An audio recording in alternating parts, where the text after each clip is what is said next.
My name is Eli Salzer, and for our major research global business project, I will be evaluating and explaining my selected country, Germany. The point of this project is to evaluate our specific country's culture, economic status, legal procedures, and politics, all from a global business standpoint.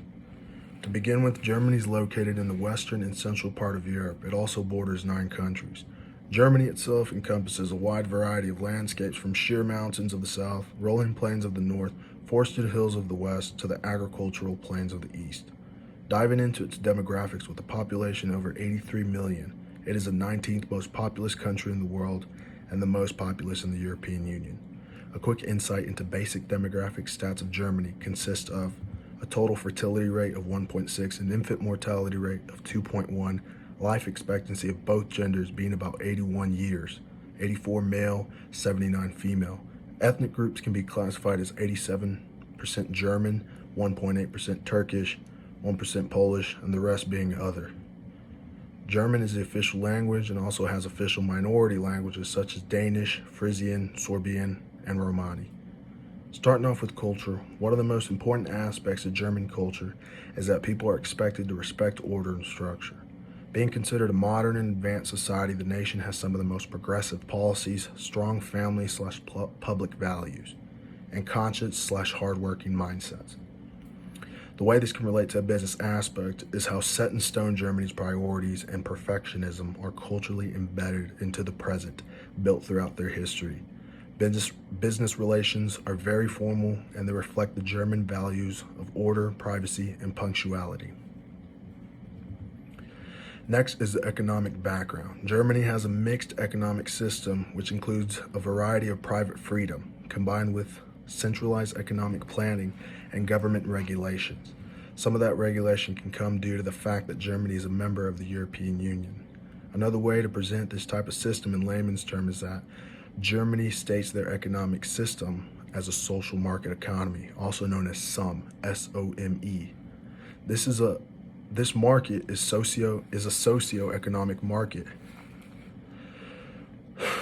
combining a free market capitalist economic system alongside social policies that can be known to establish fair competition within the market. The way the system can be integrated into global business aspect is how the prime elements of private property, free foreign trade, exchange of goods, and free formation of prices are its overall standard. The social market economy refrains from the attempts to plan and guide production, the workforce, or sales, but it does support planned efforts to influence the economy through the organic means of a comprehensive economic policy coupled with flexible adaptation to market studies. Combining monetary, credit, trade, tax, customs, investment, and social policies, as well as other measures. This type of economic policy aims to create an economy that serves the welfare and needs for the entire population, thereby fulfilling its ultimate goal. Next, Germany takes a form of constitution as the Federal Republic of Germany. This is written and systemized federal constitution that can also be known as basic law. This general constitution features a system of governance that can be elaborated as a system, head of state, and structure. The system is a parliamentary system that governs both federal and state levels. Head of state would fall under the President of the Federal Republic. The current president is Frank-Walter Steinmeier. Next, the Chancellor is the head of government, elected by the lower house of the federal parliament, on the proposal of the president. Current Chancellor being Angela Merkel. The Chancellor, as head of government, conducts and holds responsibility for the general policy of the government. Structure can be the subject to categorize the basic law which provides for a bicameral legislative.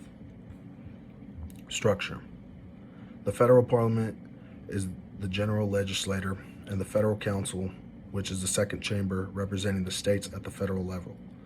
Furthermore, Germany's legal framework for conducting business locally and globally is simple to understand. With Germany being a constitutional state, foreign nationals benefit from the same treatment as that reserved for citizens in legal matters. Investors are free to choose the form of entity with which to operate in Germany. Politics can closely relate to the legal system of Germany as well. Therefore, doing business in Germany locally or globally should recognize and respect the laws that are given, as economic, legal, and political standards are similarly met. They hold Germany together from a business standpoint because certain impacts in businesses must hold each subject accountable. Lastly, I firmly believe that global trading is the overall most important subject for Germany, as trade alone represents almost 87% of Germany's GDP. A quick insight into that reason being is because Germany's largest export is automobiles, but also machinery, parts for motor vehicles, planes, etc. Going in depth in the Germany sectors of its industry would be agriculture, which contributes about 1% of the GDP and employs approximately 2.5% of the population. Next is the contribution of the industrial sector. Since the 70s, the GDP has dropped from 51 to approximately 29% in today's time. Finally, the tertiary sector contributes about 70% to the GDP. This sector consists of a main dense network of small to medium enterprises, also known as SME. Currently employs about 70% of salaried workers. Looking into its position from a global standpoint, Germany has a strategic location at the center of Europe, the largest population in the EU, advanced technology and expertise, and a high qualified workplace that also represents its culture. The global recession, which has led to the decrease in exports, reduced the positive trade balance of the country. However, since the beginning of the recovery, trade balance shows comfortable surplus, and this trend should continue in the coming years. The whole European Union is its primary trade partner. Around 60% of German exports and 60% of its imports are done with the European Union. China and the US are the other two main partners.